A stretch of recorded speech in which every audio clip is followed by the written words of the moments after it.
उत्तर प्रदेश में इस वक्त आफताब का कहर जारी है।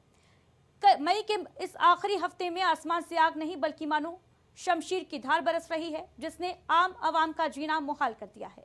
आइए देखते हैं ग्राउंड जीरो से हमारी ये विशेष रिपोर्ट। 22 जिलों में भीषण लू का रेड अलर्ट। तापमान सामान्य से 3 से 4 डिग्री सेल्सियस अधिक। बांदा, चित्रकूट, प्रयागराज, झांसी, आगरा में सूर्य का टॉर्चर। मई के इस आखिरी हफ्ते में उत्तर प्रदेश के लोगों को झुलसाने वाली और जानलेवा गर्मी का सामना करना पड़ रहा है।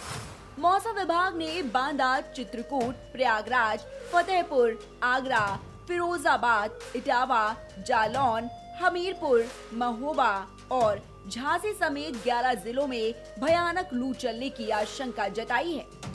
इन इलाकों में तापमान सामान्य से कई डिग्री ऊपर दर्ज किया जा रहा है, जिससे दोपहर के समय चलने वाली गर्म हवाएं शरीर को झुलसा रही हैं।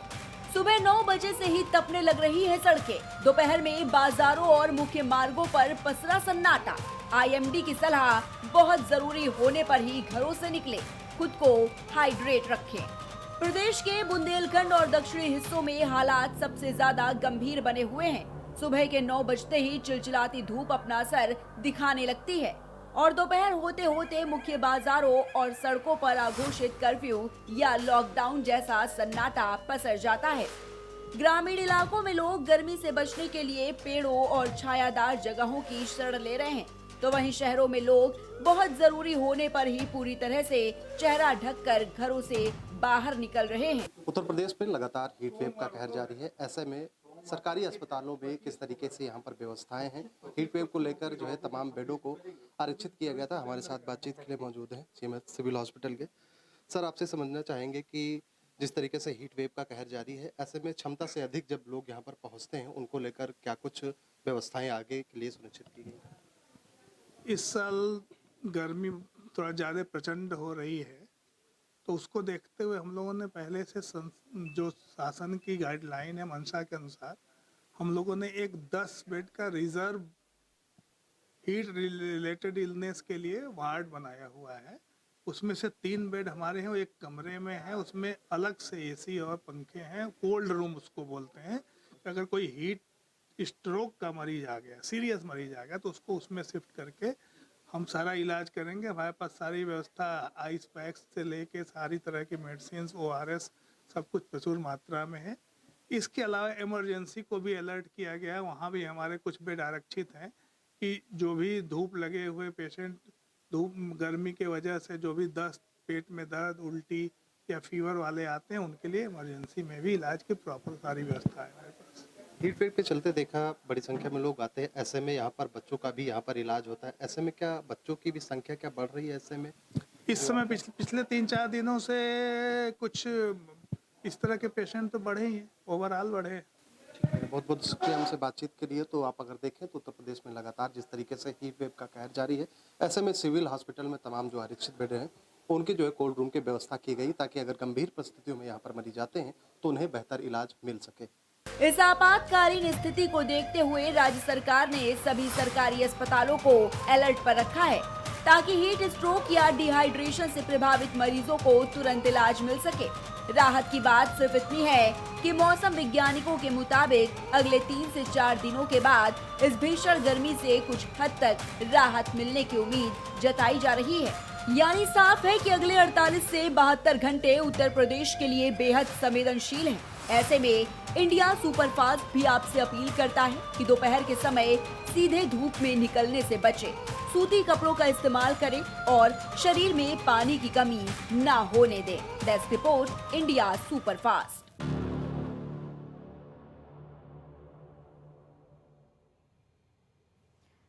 तो देखिए, उत्तर प्रदेश में तापमान का त्राहिमाम लगातार जारी है। गर्मी प्रचंड पड़ रही है, जिससे लोगों को खासा परेशानियों का सामना करना पड़ रहा है। अविनाश सोनी हमारे सहयोगी लखनऊ से ज्यादा जानकारी के साथ जुड़ रहे हैं। अविनाश, क्या कुछ तस्वीरें इस वक्त देखने को मिल रही हैं? क्या कुछ इंतजामात किए गए हैं प्रशासन के द्वारा? क्योंकि ये जो प्रचंड गर्मी है उसने कहीं ना कहीं लोगों का जीना मुहाल कर रखा है। बिल्कुल अदिति, देखिए पूरे उत्तर प्रदेश में इस समय जो है लगातार जिस तरीके से जो हीट वेव का जो कहर है वो लगातार जारी है। पूरे उत्तर प्रदेश के तमाम ऐसे जो जनपद है वहाँ पर जो है मौसम विभाग ने रेड अलर्ट जारी किया है। सबसे ज्यादा यानी कि दुनिया में तीसरे सबसे स्थान पर जो गर्म शहर है वो है बांदा। बांदा, फतेहपुर, इलाहाबाद यानी कि जो पूर्व के जो तमाम जो जिले हैं वो लगातार जो है काफी ज्यादा जो है भीषण गर्मी से प्रभावित है। ऐसे में मौसम विभाग की अगर माने तो लोगों को जो है सुबह 12 बजे से लगा के 4 बजे तक अनावश्यक अगर उनको कोई काम ना हो तो वो घरों से बाहर न निकले। यदि अगर घरों से बाहर निकल रहे हैं तो वो गमछे का इस्तेमाल करें और हर थोड़ी थोड़ी देर पर पानी का इस्तेमाल करें। ऐसे में जिला प्रशासन भी इसको लेकर सजग है। आप अगर देखें तो लखनऊ के महानगर के तमाम ऐसे जगह है जहाँ पर लखनऊ नगर निगम की तरफ से वहाँ पर सिर्फ पेयजल की व्यवस्था की गई है। और अगर राहगीर अगर निकल रहे हैं उनको कोई गंभीर परिस्थितियों में अगर उनको रुकना पड़ रहा है तो उस जो है कह सकते हैं कि जो पीने पानी की व्यवस्था और ठहरने की जो व्यवस्था बनाई गई है नगर निगम की तरफ से वो वहाँ पर ताकि आप अगर देखें तो इस तरीके से भीषण गर्मी का जो प्रकोप है वो पाना यही जा रहा है कि जब मानसून की जो है शुरुआत होगी पश्चिमी उत्तर प्रदेश की तरफ से उसके बाद ही जाके लोगों को जो है गर्मी से राहत मिलेगी। ऐसे में मौसम विभाग की अगर माने तो लगातार जो है जिस तरीके से दोपहर का जो तारा है टेम्परेचर आप देखें बिल्कुल अविनाश, देखिए अभी क्योंकि नौतपा जो है वो भी शुरू होने वाला है। अस्पतालों की अगर बात की जाए, क्योंकि जैसे गर्मी बढ़ती है वैसे वैसे अस्पतालों में मरीजों की संख्या में भी इजाफा देखने को मिलता है। अस्पतालों में किस तरीके की इस वक्त व्यवस्था देखने को मिल रही है? बिल्कुल आदित्य, देखिए जिस तरीके से उत्तर प्रदेश में राजधानी लखनऊ की अगर बात करें तो तमाम जनपदों के लोग यहाँ पर नौकरी पेशा वालों की बात करें, रोजमर्रा के दलितों की बात करें, बड़ी अधिक संख्या में राजधानी लखनऊ में आते हैं। और जब यहाँ पर क्षमता से अधिक जो है अस्पतालों में यहाँ पर पहुंचते हैं तो उनको काफी असुविधा होती है। लंबी लंबी लाइनों में उनको खड़ा होना पड़ता है और जिस तरीके से चिलचिलाती धूप है ऐसे में असुविधा ना हो उसको लेकर मुख्यमंत्री योगी आदित्यनाथ ने कल देर शाम जिस तरीके से बैठक की और तमाम जो उप स्वास्थ्य केंद्र हो या फिर लखनऊ में तमाम जो ऐसे सरकारी अस्पताल है, श्यामा प्रसाद मुखर्जी सिविल अस्पताल की बात करें या बलरामपुर अस्पताल की बात करें, नदिया की बात करें, तमाम ऐसे अस्पताल है जहाँ पर कोल्ड स्टोर के तमाम जो ऐसे बेड है उनको सुनिश्चित किया गया है कि अगर ऐसी परिस्थिति में कोई यहाँ पर इमरजेंसी में पहुंचता है तो उसके लिए अलग से कोल्ड रूम की जो व्यवस्था बनाई गई वहाँ पर उसको एडमिट कराया जा सके और साथ ही जो है धूल वगैरह की तमाम जो ऐसी दवाइयाँ हैं या जो है उनको बेहतर इलाज यहाँ पर मिल सके। लेकिन आप अगर देखें तो जिस तरीके से लगातार भीषण गर्मी पड़ रही है ऐसे में तमाम ऐसे मरीज है जो लगातार जो है अस्पतालों में पहुंच रहे हैं उपचार के लिए। ऐसे में सरकार लगातार प्रदेश के लोगों को जागरूक करने की कोशिश कर रही है। मौसम विभाग भी लगातार आप अगर देखें तो जिस तरीके से लगातार अलर्ट जारी कर रहा है कि अनावश्यक अगर आपको काम ना हो तो आप जो है इस 4 से सुबह जो है 12 बजे से लेकर आप 4 बजे तक घरों से बाहर नहीं निकले। लेकिन लोग करना की जरूरतों को लेकर लोग बाहर निकलते हैं, उनकी मजबूरी है। ऐसे में सड़कों पर भी अगर दोपहर में आप देखें तो सन्नाटा अविनाश, इसके अलावा क्या कुछ सतर्कता बरतने के लिए, क्या कुछ प्रिकॉशंस लेने के लिए कहा जा रहा है लोगों से बढ़ती गर्मी को देखते हुए?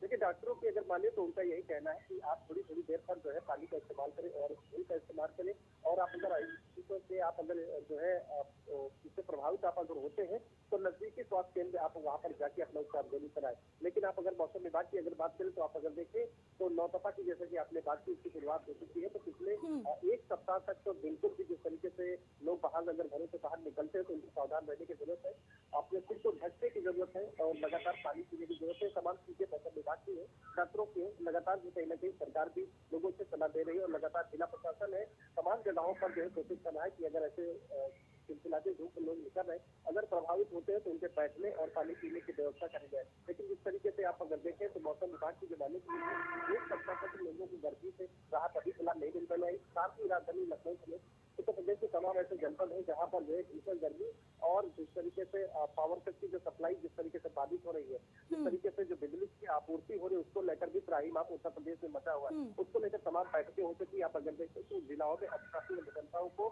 सस्पेंड भी किया गया है। आप अगर देखें तो देर रात जिस तरीके से रात में कमजोरी आती है तो महानगर चौराहे पे जो है घंटों से लाइट है तो लोग सड़कों को पर प्रदर्शन करते हैं तब जाके कहीं वहाँ पर उनको कह सकते हैं कि अधिकारियों की भीड़ जागती है या कह लीजिए जो फॉल्ट है वो जल्द से जल्द ठीक किया जाता है। हालांकि जिस तरीके से भीषण गर्मी पड़ रही है ऐसे में जिस तरीके से लगातार आप देखें तो बिजली के खर्च सबसे ज्यादा महानगरों में देखी जा सकती है। यही वजह है कि लगातार घंटों घंटों बिजली जो है महानगरों से दिल है। ऐसे में सरकार इसको लेकर आने वाले समय में कह सकते हैं ठोस कदम उठा सकती है। लेकिन जिस तरीके से भीषण गर्मी का कहर है तो माना यही जा रहा है कि पिछले एक सप्ताह तक लोगों को भी गर्मी से राहत नहीं मिलने वाली।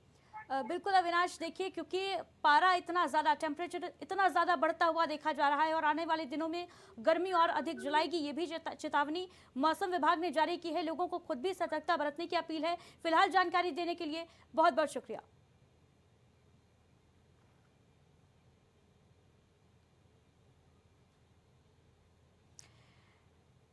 तो देखिए, उत्तर प्रदेश में लगातार जो गर्मी है वो अपना प्रकोप बरसा रही है।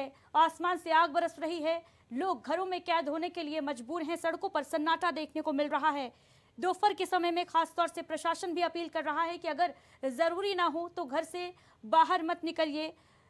विशेष सतर्कता बरतने की भी अपील की जा रही है, क्योंकि जो तापमान का त्राहिमाम है वो बेहद ज्यादा है।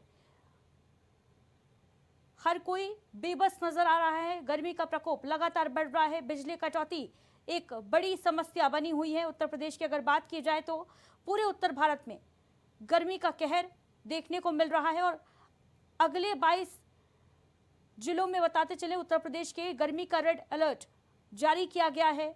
लोगों से खास अपील की जा रही है कि डिहाइड्रेट रखें खुद को, ज़्यादा से ज़्यादा पानी पिएं, गर्मी में कम से कम धूप से बचने की कोशिश करें। अगर बाहर निकल भी रहे हैं तो कपड़े का इस्तेमाल करें, सर ढक कर बाहर निकलें। तमाम जो सुझाव हैं वो दिए जा रहे हैं। राज्य के 22 जिलों में आपको बताते चले कि रेड अलर्ट जारी किया गया है। 25 तारीख से नौतपा शुरू होने जा रहा है। अभी 45 डिग्री के पार पारा है तमाम जिलों का, लेकिन ये जो गर्मी है इससे अभी निजात नहीं मिलने वाली है। ये समस्या जो है वो अभी और अधिक बढ़ेगी। अगले कुछ दिनों तक गर्मी और अधिक झुलसाएगी और ऐसे में सनबर्न का जो खतरा है वो भी बहुत ज्यादा बढ़ रहा है।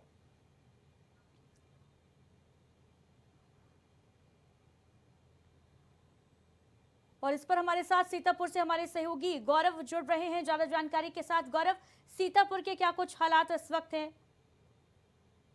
बता दूं, सीतापुर में हालात पूरे उत्तर प्रदेश की ही तरह हैं। यहाँ हालात इतने खराब हैं कि पारा 45 डिग्री से ऊपर जा रहा है और सड़कों पर सन्नाटा पसरा हुआ है। बताया जा रहा है कि सुबह 8 बजे से जो धूप लोगों को परेशान करती है वह शाम 6 बजे तक लोगों की हालत ऐसी नहीं होती है कि वह घरों से बाहर निकल सके। हालांकि मौसम विभाग ने जिस तरह से उम्मीद जताई है कि आने वाले कुछ दिनों में मानसून की बारिश भी हो सकती है, लेकिन ये भी देखने वाली बात होगी जिस तरह से बताया गया कि आगामी 25 तारीख से नौतपा चालू होगा। जो नौतपा होगा उसमें और भीषण गर्मी होगी, तो कहीं ना कहीं हालात लोगों के लिए काफी दिक्कत भरे हैं। बिल्कुल गौरव, लेकिन प्रशासन की तरफ से क्या कुछ इंतजामात किए जा रहे हैं ताकि जो लोग हैं उनको कम से कम समस्या हो? क्या कुछ अपील की जा रही है? क्या व्यवस्थाएं देखने को मिल रही है, चाहे हम ठंडे पानी की बात करें या फिर लोगों के लिए अन्य व्यवस्थाओं की? अस्पतालों में क्या कुछ तस्वीरें नजर आ रही हैं गौरव? देखिए, मुख्यमंत्री योगी आदित्यनाथ ने जिस तरह से भीषण गर्मी का प्रकोप चल रहा है उसको देखते हुए सभी जिला मुख्यालयों को निर्देश दिए थे कि ठंडे पानी प्याऊ की व्यवस्था कराई जाए, अस्पतालों में समुचित व्यवस्थाएं कराई जाएं और लोगों के लिए कहीं टेंट लगवाए जाएं ताकि जो धूप से लोगों को राहत मिल सके। तो मुख्यमंत्री के आदेश आने के बाद में लगातार प्रशासन भी सक्रिय हो रहा है और प्याऊ पीने के पानी की व्यवस्थाएं करा रहा है। अस्पतालों में भी मरीजों को देखने के लिए व्यवस्थाओं को बढ़ाने की बात कही गई है, लेकिन जो भीषण गर्मी है वो लोगों को पूरी तरह से सता रही है। अस्पतालों में देखा जाता है कि जब गर्मी बढ़ती है तो मरीजों की संख्या में इजाफा होता है। क्या सीतापुर में जो मरीज हैं अस्पतालों में वो ज़्यादा इस वक्त इन दिनों देखने को मिल रहे हैं? क्या कुछ प्रिकॉशंस बरतने के लिए कहा जा रहा है डॉक्टर्स के द्वारा? जी, मैं आपको बता दूं, अगर जिला अस्पताल की सीतापुर की बात करी जाए तो सीतापुर में के जिला अस्पताल में लगभग 213 बेडों का ये डिस्ट्रिक्ट हॉस्पिटल है। हालात इतने बड़े हो गए हैं कि यहाँ पे पूरे हॉस्पिटल यहाँ पे फुल है। स्थिति ऐसी है कि जो मरीज आते हैं उनको लखनऊ रेफर करना पड़ रहा है। तो लगातार जिला अस्पताल में मरीजों की संख्या भीषण गर्मी के चलते बढ़ती चली जा रही है। जानकारी देने के लिए बहुत बहुत शुक्रिया आपका गौरव। तो देखिए, प्रचंड गर्मी का जो प्रकोप है वो दिन ब दिन बढ़ रहा है। अभी कहीं से भी निजात मिलने के इस गर्मी से आसार नजर नहीं आ रहे हैं। मौसम विभाग ने रेड अलर्ट जारी किया है गर्मी का उत्तर प्रदेश के 22 जिलों के लिए, यानी आने वाले दिनों में गर्मी आपको और अधिक सताने वाली है और अधिक झुलसाने वाली है। एक तरफ सूरज की आग तपा रही है, लोगों को झुलसा रही है, दूसरी तरफ बिजली कटौती की समस्या भी देखी जा रही है। राज्य के 22 जिलों में गर्मी लगातार अपना प्रचंड रूप दिखाती हुई। और देखिए, लोगों से यही अपील की जा रही है कि ज्यादा से ज्यादा आप घर में रहिए। अगर आवश्यकता नहीं है तो दोपहर के समय में घर से बाहर मत निकलिए, क्योंकि सनबर्न का खतरा भी है। साथ ही साथ भीषण गर्मी में बीमारियों का डर भी देखिए बना रहता है, और ऐसे में अस्पतालों में व्यवस्थाएं की जा रही हैं। प्रशासन भी पूरी कोशिश कर रहा है कि लोगों को कम से कम समस्या हो, लेकिन बावजूद इसके पारा इतना ज्यादा हाई है कि हर कोई बेबस नजर आ रहा है। खबरों में आगे बढ़ेंगे। इलाहाबाद हाई कोर्ट के लखनऊ बेंच ने अधिकार क्षेत्र के बिना मामला दर्ज करने पर लखनऊ के जिलाधिकारी और अपर जिलाधिकारी न्यायिक पर 20-20 हजार रुपए का जुर्माना लगाया है। अदालत ने कहा है कि अधिकारियों की कार्यवाही कानून के दायरे से बाहर थी, इससे याचिकाकर्ता को अनावश्यक रूप से परेशान होना पड़ा। जस्टिस पंकज भाटिया ने कहा कि याचिकाकर्ता को अपने अधिकारों की रक्षा के लिए हाई कोर्ट आना पड़ा, जबकि उसके अधिकारों का हनन बिना किसी कानूनी अधिकार के किया गया। अदालत ने यह भी पाया कि शिकायत एक वकील के द्वारा दायर की गई, जिसका संबंधित भूमि से कोई प्रत्यक्ष संबंध नहीं था। कोर्ट ने यह भी कहा कि प्रतिवादी संख्या 4 और एडीएम न्यायिक और जिलाधिकारी सभी पर 20-20 हजार रुपए का जुर्माना इसलिए लगाया जाता है क्योंकि उन्होंने याचिकाकर्ता को अपने अधिकारों की रक्षा करने के लिए इस अदालत आने के लिए मजबूर किया। बताते चलें, इस केस की पैरवी सीनियर एडवोकेट मोहित मिश्रा ने की थी।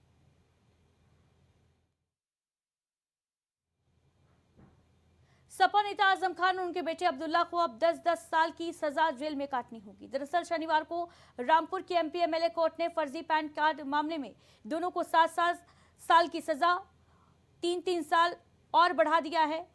कोर्ट ने सरकार की याचिका पर सुनवाई करते हुए यह फैसला सुनाया। कोर्ट ने दोनों पर 5-5 लाख रुपए का जुर्माना भी लगाया है।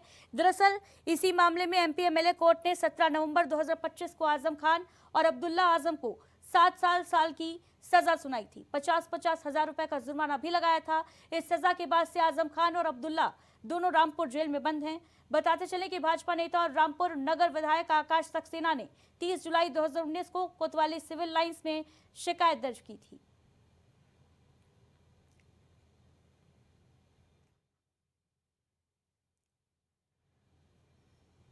प्रधानमंत्री नरेंद्र मोदी पर कथित अमर्यादित टिप्पणी के केस में कांग्रेस प्रदेश अध्यक्ष अजय राय के खिलाफ मुकदमा दर्ज हुआ है। सोशल मीडिया पर वीडियो वायरल होने के बाद बीजेपी कार्यकर्ताओं ने इसका विरोध जताया। ये मुकदमा महोबा कोतवाली में दर्ज हुआ है। बीजेपी जिला कार्य समिति सदस्य नीरज रावत की तहरीर पर शहर कोतवाली में केस दर्ज किया गया है। कांग्रेस प्रदेश अध्यक्ष अजय राय, निवर्तमान प्रदेश सचिव ब्रजराज सिंह सहित 30 अज्ञात समर्थकों पर भी मुकदमा किया गया है। नीट छात्रा से मुलाकात के दौरान अजय राय पर बिना प्रशासनिक अनुमति के कार्यक्रम आयोजित करने और रास्ता रोकने का भी आरोप है। इस बीच कैबिनेट मंत्री ओपी राजभर ने कांग्रेस प्रदेश अध्यक्ष अजय राय पर सीधा हमला बोला। उन्होंने कहा कि जिनके नेता अभद्र भाषा का इस्तेमाल करते हैं, उनके चेले भी ऐसी ही भाषा का इस्तेमाल करेंगे। उन्होंने कहा कि लगातार मिल रही हार से ही इन लोगों का मानसिक संतुलन बिगड़ गया है। देखिए, ये राहुल जी ने जो कहा कि पूरे देश के अंदर आर्थिक तूफान आने वाला है, आर्थिक तूफान आ गया। कोरोना के समय राहुल जी ने कहा था कि भयंकर रूप से महामारी आ रही है।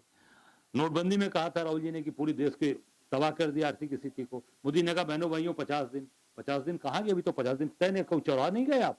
2000 की नोट आप ही ने छापा और 2000 की नोट आप ही ने बंद कर दिया। ये पहली सरकार है कि खुद 2000 की नोट छापती है और 2000 की नोट बंद करती है। क्यों बंद की? क्यों आपने छापा? क्यों बंद किया? इसका जवाब मोदी जी दें हिंदुस्तान की जनता को। आम आदमी चाहता है।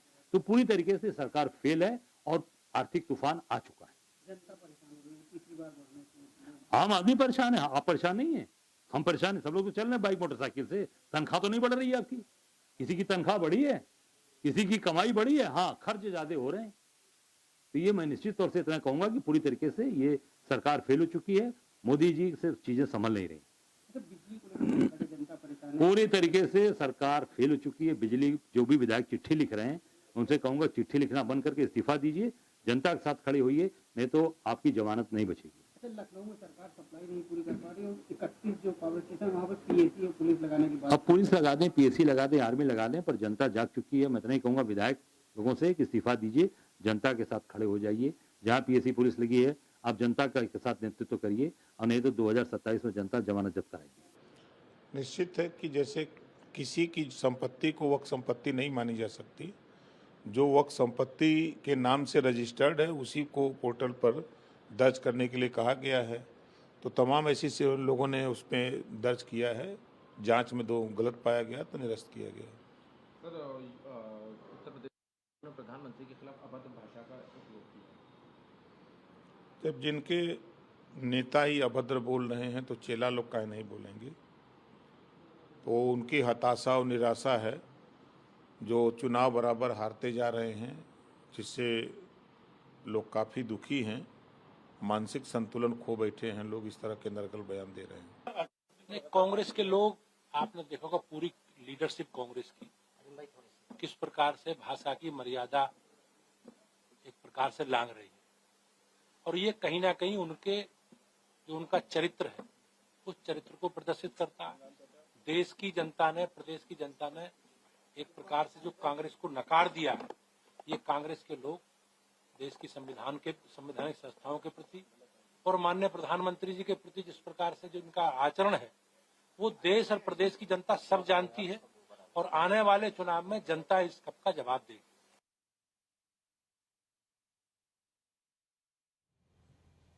सुहेलदेव भारतीय समाज पार्टी प्रमुख ओपी राजभर ने समाजवादी पार्टी अध्यक्ष अखिलेश यादव और कांग्रेस पर बेहद तीखा हमला बोला है। योगी आदित्यनाथ सरकार में पंचायती राज मंत्री ने कांग्रेस के बसपा की ओर हाथ बढ़ाने के प्रयास पर भी तंज कसा। सोशल मीडिया पर एक्टिव ओपी राजभर ने शनिवार को एक्स अकाउंट पर पोस्ट से सपा प्रमुख अखिलेश यादव पर तंज कसा। उन्होंने कहा कि इनका तो हाल देखकर दया आती है। राजभर ने पहले भोजपुरी फिर अखिलेश यादव को संबोधित करते हुए हिंदी में पोस्ट लिखकर ये तंज कसा है। भोजपुरी से शुरुआत करते हुए उन्होंने लिखा, एक ठे मुगल राजा रहल, ओके लोग कहें शाहे बेखबर, जाके पता कर लिया इतिहास में, अखिलेश के हाल देख के अब दया आवत है। इसके बाद उन्होंने अखिलेश यादव पर कटाक्ष करते हुए कहा कि उनका हाल भी अब वैसा ही हो गया है। राजनीतिक हलकों में इसे बहादुर शाह प्रथम के संदर्भ से जोड़कर देखा जा रहा है। राजभर ने तंज कसते हुए कहा कि इतिहास पढ़ लीजिए और समझिए कि सत्ता और राजनीति में बेखबर होने का क्या परिणाम होता है। पोस्ट में ओपी राजभर ने बसपा सुप्रीमो मायावती का भी उल्लेख किया है, जिसमें उन्होंने दावा किया है कि कांग्रेस नेता ठगबंधन की मानसिकता को लेकर बहन जी के घर पहुंच गए, लेकिन उन्हें दरवाजे से ही भगा दिया गया।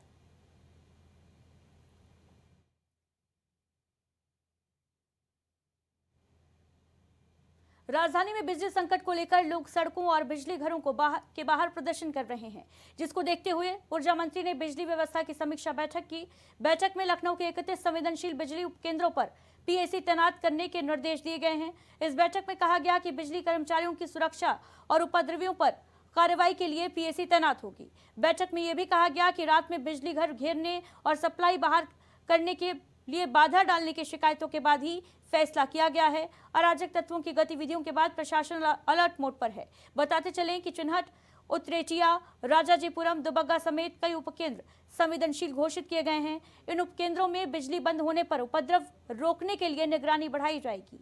इसके अलावा मध्यांचल निगम के निदेशक और मुख्य अभियंता रात में मॉनिटरिंग भी करेंगे।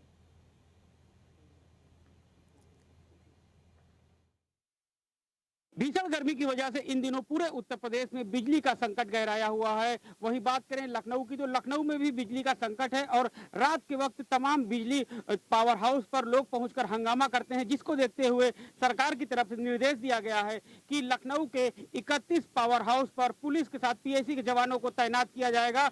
और आपको बता दें कि बिजली संकट के इसी मुद्दे को लेकर अखिलेश यादव ने भी तंज कसते हुए बीजेपी पर पोस्ट किया है। उन्होंने अपने पोस्ट में लिखा है कि जो बिजली कर्मचारी हैं, जो लाइनमैन हैं, जनता उनको ना परेशान करे। जो जिम्मेदार लोग हैं, अधिकारी हैं, नेता हैं, सांसद, विधायक, मंत्री, उनसे इसकी जवाब मांगे। वहीं इस पूरे मुद्दे पर अखिलेश यादव के साथ ही कांग्रेस पार्टी के प्रदेश अध्यक्ष ने भारतीय जनता पार्टी पर तंज कसते हुए कहा कि बिजली व्यवस्था को पटरी पर ला पाने में नाकाम सरकार अब पावर हाउस की सुरक्षा बढ़ाने में लग गई है। कैमरामैन ओसामा के साथ मनीष पालीवाल, इंडिया सुपरफास्ट, लखनऊ। वहीं कानपुर में आईटीबीपी के जवानों का गुस्सा उस वक्त फूट गया जब साथी जवान की मां का हाथ काटे जाने से मामले में स्वास्थ्य विभाग की रिपोर्ट पर सवाल खड़े हो गए। जवानों का आरोप है कि टाटमिल स्थित कृष्णा हॉस्पिटल की लापरवाही से महिला का हाथ काटना पड़ा, लेकिन स्वास्थ्य विभाग ने अस्पताल को क्लीन चिट दे दी। कार्रवाई से नाराज दर्जनों आईटीबीपी जवान अपने अधिकारियों के साथ पुलिस कमिश्नर कार्यालय पहुंच गए। मामला टाटमिल स्थित कृष्णा अस्पताल से जुड़ा है, जहां आईटीबीपी जवान की मां का इलाज चल रहा था। आरोप है कि अस्पताल की लापरवाही की वजह से महिला का हाथ काटना पड़ा। आईटीबीपी के लाइसेंसिंग ऑफिसर का दावा है कि जिस बीमारी का इलाज ही नहीं हुआ, स्वास्थ्य विभाग ने अपनी रिपोर्ट में उसी बीमारी का जिक्र कर अस्पताल को क्लीन चिट दी है। इसी बात को लेकर जवानों में भारी गुस्सा है। नाराज जवानों ने पुलिस कमिश्नर से मुलाकात कर पूरे मामले में निष्पक्ष जांच, जिम्मेदार लोगों पर कार्रवाई की मांग की है। अधिकारियों का कहना है कि अगर जांच सही तरीके से नहीं हुई तो मामला और अधिक बढ़ सकता है। देखिए, रिपोर्ट बना के सीपी सर को कल हमने गोपनीय तरीके से भेज दी थी, पर सीपी सर की तरफ से और आप जब अधिकारी आए हैं तो उनका कुछ अपने 1-2 क्वेश्चन जो रेज हुए हैं उसके साथ सर अपने 2 ऑफिसर दे रहे हैं, उनके साथ मिलकर हम दोबारा जांच करा के जो खास पॉइंट केवल उन्हीं पॉइंट पे जो सर ने पॉइंट रेज किए हैं कल को उनको दे देंगे सर।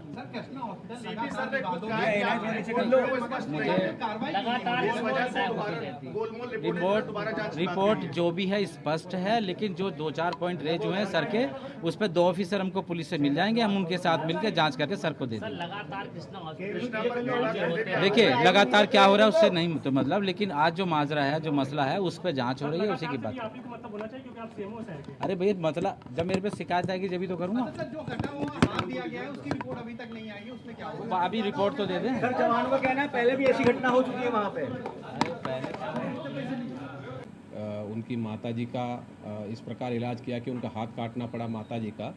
इस पर नियमानुसार हमने मामले को सीएमओ साहब को प्रेषित किया एक रिपोर्ट, जिस पर कि उनके द्वारा एक डॉक्टर्स की कमेटी बनाई गई और इसमें मेडिकल नेग्लिजेंस के जो एस्पेक्ट था उसकी जांच के लिए आदेशित किया गया।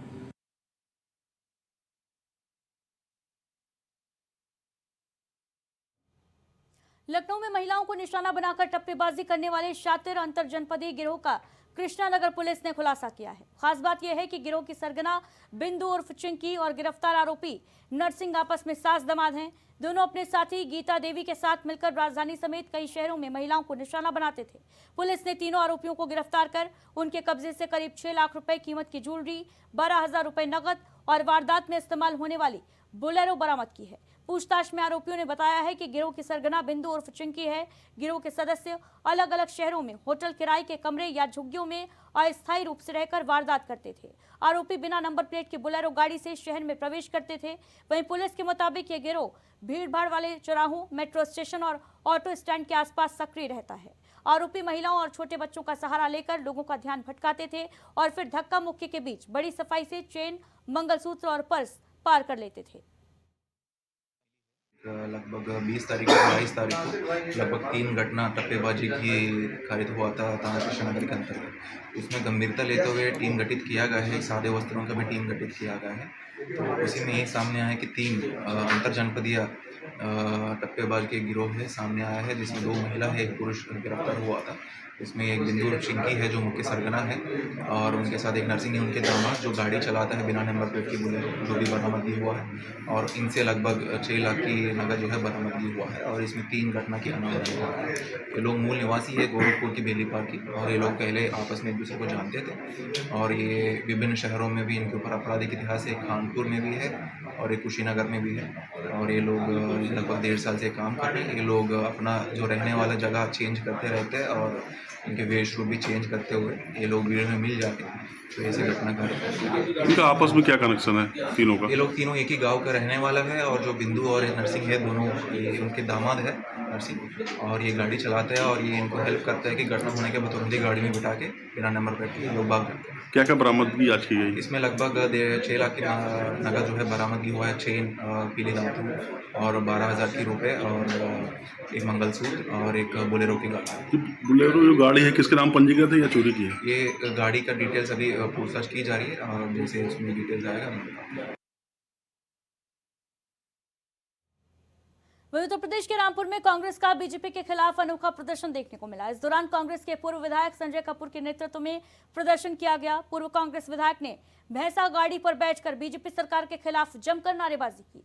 इस मौके पर उन्होंने राष्ट्रपति से केंद्र सरकार को बर्खास्त करने की मांग भी की। उन्होंने कहा कि बीजेपी ने अच्छे दिनों के झूठे आश्वासन दिए। आरोप लगाया कि बीजेपी सरकार में महंगाई ने आम जनमानस को की कमर तोड़ दी है। बीजेपी सरकार में बिजली महंगी हुई, डीजल पेट्रोल महंगा हुआ, पेपर लीक हुए। पूर्व कांग्रेस विधायक ने कहा कि भ्रष्टाचार में सरकार ने सबको फेल कर दिया है। रामपुर तहसील की सड़कों पर यह प्रदर्शन किया गया। सुविधा मिलेगी, गरीबों को कारोबार मिलेगा। आज किसान धान नहीं लगा पा रहा है इसलिए कि खाद बाजार से गायब है और कहा गया एक बार में 4 कट्टे मिलेंगे। क्या आप कैसे मान सकते हो कि 4 कट्टे में आदमी 6 महीने में खेती कर लेगा, 12 एकड़ धान लगा लेगा? लोग धान की पौध नहीं डाल रहे हैं। डीजल के रेट आज भी बढ़े हैं, 100 के पार हो गए। डीजल मिल नहीं रहा है, आधे पंपों पे तेल खत्म हो गया है। लोग धान इसलिए लगा रहे हैं कि खाद नहीं मिली और डीजल नहीं मिला तो कहाँ से सिंचाई करेंगे? कोई सुनने वाला नहीं है। गैस के सिलेंडर पे मैं अभी एजेंसी जा रहा हूँ, हजार लोगों की लाइन लगी हुई है। कोई सुनने वाला नहीं, कोई पूछने वाला नहीं। बिजली अब क्या घोषित कटौती हो रही है, 1 घंटे आई, फिर आधे घंटे चली गई, फिर 2 घंटे आई, फिर 1 घंटे फिर चली गई, फिर 3 घंटे आई तो 4 घंटे चली गई। ये एक टाइम जब मैं 7 से लेकर 17 तक विधायक था तो लोग घड़ी मिलाते थे कि 7 बज गए, लाइट आने वाली होगी। और एक दिन भी बता दें, 10 साल में विधायक रहा हूं कि कभी किसी को बिजली की 1 मिनट भी परेशानी होने दी। सीएम योगी आदित्यनाथ भले ही अवैध कब्जे के खिलाफ सख्त नजर आते हों, लेकिन भूमाफियाओं को उनका जरा भी खौफ नहीं है। दरअसल भूमाफिया प्रशासन को ठेंगा दिखाते हुए जमीन पर कब्जा करने से बाज नहीं आ रहे। ऐसा ही केस यूपी के जालौन से सामने आया है, जहां कालपी तहसील क्षेत्र के मुसमरिया गांव के लोग भूमाफियाओं के कब्जे से परेशान हैं। ग्रामीणों का आरोप है कि दबंग ग्राम सभा की जमीन पर कब्जा कर रहे हैं। इस दौरान ग्रामीणों ने डीएम से मामले की शिकायत की है। कहाँ से आए? डीएम साहब के आवाज आए हैं, क्या है मामला? ये ब्रह्मदेव के स्थान पर जबरन कब्जा हो रहा है और जबरदस्ती उठाई हो रही है। एचएसओ साहब 2 बार आए लेकिन उनने मना किया। उनके जाने के बाद जबरदस्ती उठाने लगते हैं। कौन है वो उठा रहे हैं? वो ठाकुर समाज से। क्या नाम है उनका? वो जयदेव है और सत्यगन है, अरविंद है और इंदल है। क्या चाहते हैं आप लोग? जी सर, न्याय चाहते हैं, वो जगह खाली हो जाए और बंजर जमीन है, मंदिर की जगह है, मंदिर के लिए रास्ता मिल जाए। डीएम साहब के पास आपने ज्ञापन दिया, क्या आश्वासन दिया उन्होंने? उन्होंने ये कहा है कि अभी हम देख रहे हैं, एसडीएम साहब को लिखा है। एसडीएम साहब भी आए थे, उन्होंने भी मना किया। ओके, फिर उनको हमने बताया तो फिर बता रहे थे कि ठीक है, हम देख रहे हैं अभी।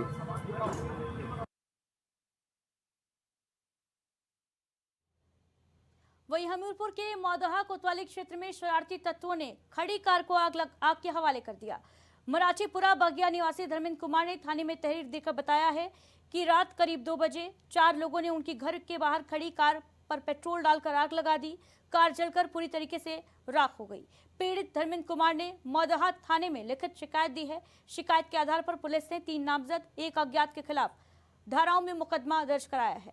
घटना रात करीब 2 बजे की बताई जा रही है। पीड़ित का कहना है कि 4 लोगों ने कार पर पेट्रोल छिड़ककर आग लगा दी। आग लगने से कार पूरी तरीके से जल गई है। वहीं पुलिस ने मौके पर पहुंचकर जांच की और फॉरेंसिक टीम को भी बुलाया। मौदहा पुलिस आरोपियों की तलाश में जुटी है। पुलिस का कहना है कि जल्द ही आरोपियों को गिरफ्तार किया जाएगा। 21/5/2026 को वादी श्री धर्मेंद्र कुमार पुत्र बाबूराम निवासी मराठीपुरा बगिया थाना व कस्बा मौदहा जनपद हमीरपुर द्वारा थाना मौदहा पर लिखित तहरीर के द्वारा सूचना दी गई कि उनकी कार घर के बाहर खड़ी थी। रात्रि करीब 2 बजे 4 व्यक्तियों के द्वारा उनकी कार पर पेट्रोल डालकर आग लगा दी गई, जिससे उनकी कार जलकर क्षतिग्रस्त हो गई है। प्राप्त तहरीर के आधार पर थाना मौदहा में 3 नामजद एवं 1 अज्ञात अभियुक्त के विरुद्ध अभियोग सुसंगत धाराओं में पंजीकृत कर लिया गया है। आरोपियों की तलाश जारी है। प्रकरण में अन्य आवश्यक वैधानिक एवं विवेचनात्मक कार्रवाई प्रचलित है। रायबरेली में राहुल गांधी के पीएम मोदी पर दिए गए बयान को लेकर अब राजधानी लखनऊ में सियासत तेज हो गई है। इसी कड़ी में लखनऊ के हजरतगंज में स्वर्ण मोर्चा के कार्यकर्ताओं ने कांग्रेस और राहुल गांधी के खिलाफ प्रदर्शन किया। कार्यकर्ताओं ने आरोप लगाया है कि राहुल गांधी के बयान से जनता की भावनाएं आहत हुई हैं। संगठन के सदस्य कांग्रेस मुख्यालय का घेराव करने के लिए आगे बढ़ रहे थे, लेकिन पुलिस ने उन्हें रास्ते में ही रोक दिया। प्रदर्शनकारियों का आरोप है कि राहुल गांधी द्वारा प्रधानमंत्री मोदी को लेकर की गई टिप्पणी देश की जनता का अपमान है। कार्यकर्ताओं ने कहा कि लोकतांत्रिक प्रक्रिया से चुने गए प्रधानमंत्री पर इस तरह की भाषा का इस्तेमाल उचित नहीं है। प्रदर्शनकारियों ने कहा कि जनता ने वोट देकर नरेंद्र मोदी को प्रधानमंत्री बनाया है, इसीलिए इस प्रकार के बयान करोड़ों मतदाताओं की भावनाओं को ठेस पहुंचाते हैं।